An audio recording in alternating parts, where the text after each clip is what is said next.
Perkenalkan, nama saya Ricky Sambora dari kelas TS1B.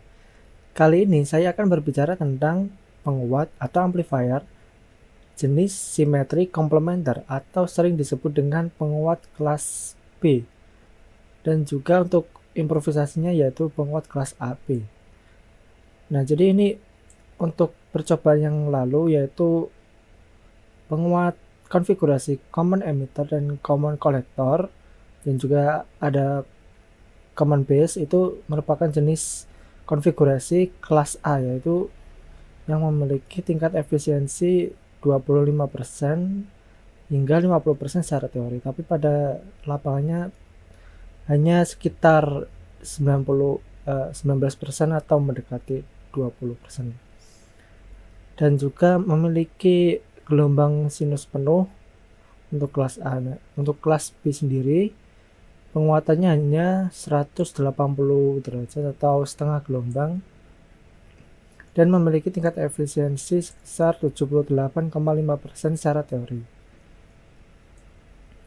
Nah, untuk kelas B sendiri nanti menggunakan dua transistor untuk memperkuat bagian positif dan bagian negatifnya satu persatu. Dan untuk kelas AB sendiri nanti sama seperti kelas B, bedanya nanti ada improvisasi sedikit pada bagian outputnya, karena pada bagian kelas B nanti akan ada distorsi yang menyebabkan outputnya menjadi tidak berbentuk sinus. Jadi rangkaian percobaan yang akan digunakan adalah seperti ini.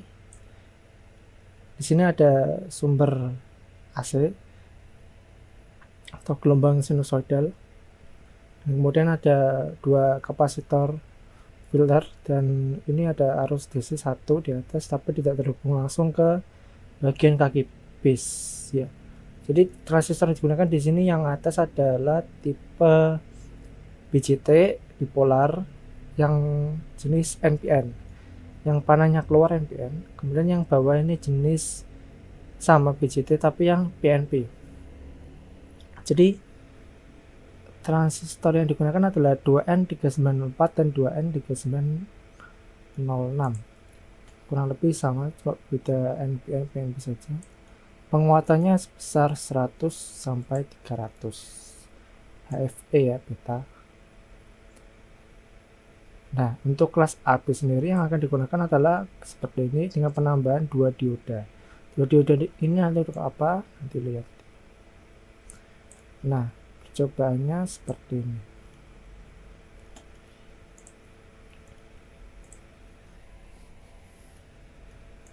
Untuk transistor di sini memiliki tegangan yang sama dua-duanya, 6 volt 6 volt ya, dengan sumber DC 12 volt, sumber sinusoidalnya 100 mV, berarti 70,7 mV RMS. Kemudian arus sinusoidal dari sini ke kapasitor. Kapasitor nanti dibagi menjadi dua di sini. Jadi nanti ini transistornya dalam keadaan mati karena kaki base itu perlu disuplai dengan tegangan 0,7 volt minimal untuk transistor, karena transistor adalah gabungan dari dua dioda ya. Jadi ada dioda kan ada PN junction, dan transistor itu N PN, ada dua gabungan. Jadi kaki base ini ada dinding deplasinya sebesar 0,7 volt dua-duanya. Jadi waktu arus sinusoidal seperti ini ke kanan, dia akan bergerak ke transistor. Nah, ini akan memakan 0,7 volt di atas dan di bawah. Karena dalam keadaan mati jadi outputnya 0 ya. Outputnya 0. Dan coba kita beri tegangan 1 volt. Nah, outputnya seperti ini. Ada distorsinya ini. Ini karena kan waktu mengaktifkan karena yang mengaktifkan adalah sumber langsung 0,7 volt. 0,7 volt ini seperti ini, 0,7 di sini. Kemudian waktu pergeseran fasa, pergantian fasa kan drop 0,7 volt sini waktu aktif, drop, ganti fasa kan sini ganti, jadi nambah 0,7 lagi di bawahnya yang satunya gantian, seperti itu. Jadi yang waktu nyala, waktu sinus sumber positif, yang nyala transistor atas, jadi seperti ini. Di yang sini ini nyala, ini 0,7, yang ini besar pojok ini 0,7, dan kemudian yang besar yang waktu nyala itu transistor atas NPN, itu yang memperkuat gelombang sumber itu. Nah, untuk yang waktu mati juga akan ada depresi lagi 0,7. Nah, waktu pergantian fasa 0,7 lagi, tapi yang transistor bawah, yang PNP ya ini PNP itu memperkuat gelombang yang bagian negatif. Jadi waktu NPN on, PNP-nya off, waktu NPN off, PNP-nya on, seperti itu, ganti-gantian. Nah, tapi kan nggak mungkin kan gelombang output yang diinginkan kan nggak gini, tapi sempurna sesuai sumber. Nah, caranya itu dengan menambahkan dioda atau resistor. Nah, rangkaian ini kelas B. Untuk kalau kita tambahkan dioda dan atau resistor itu jadi rangkaian kelas B. Saya ada contohnya ini. Untuk resistor ada model yang seperti ini. Model seperti ini tuh kita pakai nilai resistornya 2. Sini kiri ke atas bawah. Jadi tinggal ditambah atas bawah terus tambahi ini. Jadi ini pembagi tegangan yang nilai R3 ini sebesar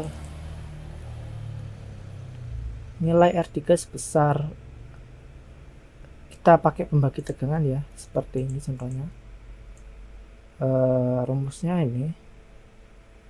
Nah, ini X bar 10K 10K X seperti ini kalikan sumber DC. Jadi untuk mengurangi yang namanya tadi apa, garis mati itu ya di tengah-tengah itu, garis mati tengah-tengah ini pesannya 0,7 sama 0,7, jadi totalnya 1,4. jadi ini 1,4. Nah, didapatkan X nya itu sekitar segini atau kita bulatkan 2,7K. Jadi ini minimal 2,7K, tapi tidak boleh melebihi dari nilai resistor yang di sini. Dua-duanya sama, ini sama atas bawah.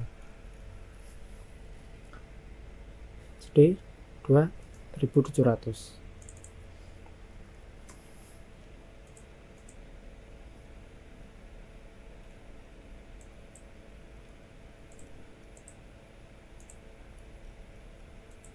Ini untuk inputnya yang merah, yang outputnya yang hijau. Kalau misalnya kita pasang kurang, misalnya 2000,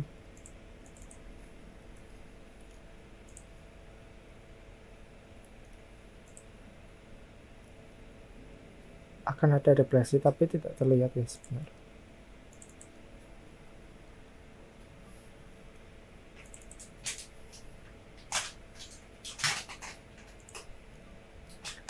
Kita kurangi jadi 1000 ya, ini 1000 jadinya seperti ini, ada peredaman dan belum sempurna, coba dibesarkan, masih belum sempurna gelombang sinusnya. Kalau misalnya kita lebihkan misalnya 5000, kalau kita lebihkan gelombangnya akan teredam ya, seperti ini. Sebentar, kita pakai ini berarti kan di sini ya, kan seperti ini.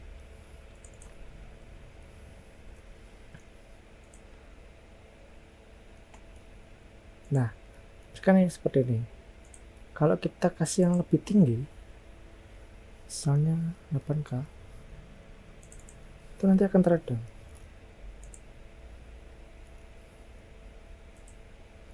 Nah, teredam, dia akan teredam. Semakin tinggi akan semakin teredam. Nah, kita kasih 20K, semakin tinggi akan semakin teredam. Jadi titik optimalnya ada di rangkaian tadi, yaitu 2700 yang dibagi 2 itu tadi, 2700 dibagi 2,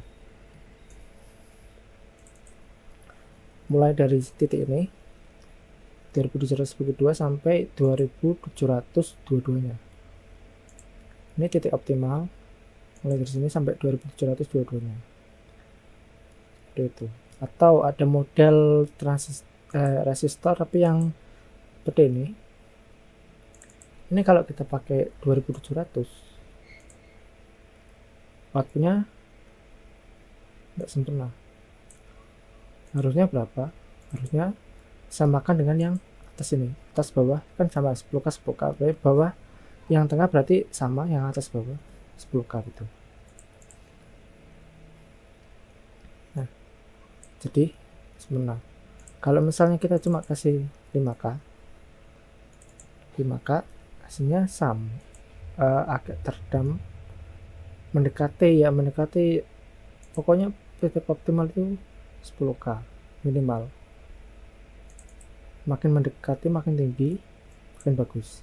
Yang ini nggak ada batasannya, mau dikasih 100K nggak masalah ya, seperti itu. Ini termasuk jenis kelas AP. Untuk kelas AP yang pakai dioda seperti ini,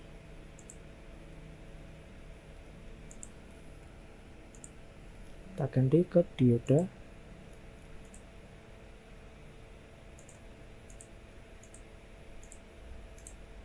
pemasangan diodanya seperti ini.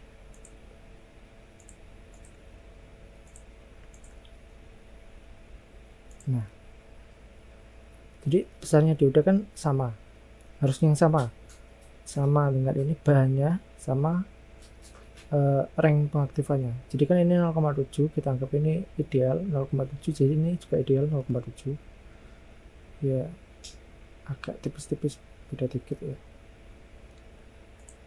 Hasilnya seperti ini, kurang lebih sama yang resistor.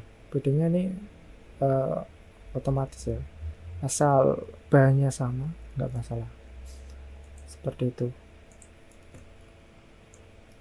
Jadi hasilnya, nah ini yang distorsi yang tadi itu namanya crossover distortion atau distorsi alih silang, crossover distortion. Jadi waktu on ini ada jeda 0,7 volt, terus on TR1 on itu yang positif yang diambil. Kemudian waktu ini ada jeda 0,7 tambah 0,7 dan kemudian TR2 on, seperti itu. Jadi kesimpulannya, penguat api merupakan gabungan antara penguat kelas A dan kelas B. Jadi efisiensinya ya hampir sama dengan kelas B, seperti itu, dengan gabungan yaitu tambahkan arus DC pada kaki base. Nah, kemudian gelombang keluaran pada penguat kelas AB identik dengan gelombang masukan, jadi tidak ada perubahan fase. Kemudian terlepas dari bentuk keluaran yang sebesar periode penuh, sebenarnya gelombang keluaran merupakan gabungan antara dua transistor ya. Jadi pada dasarnya kelas B itu cuma memperkuat satu gelombang. Kemudian nilai efisiensinya adalah 25% sampai 78,5 untuk kelas AB. Beda dengan kelas B yang 78,5. Dan penguat kelas AB memiliki disipasi daya. Jadi walaupun penguatnya tidak dialiri masukan, tapi tetap nyala seperti kelas A, seperti itu. Sekian dari saya. Bila ada kekurangan mohon dimaafkan. Terima kasih.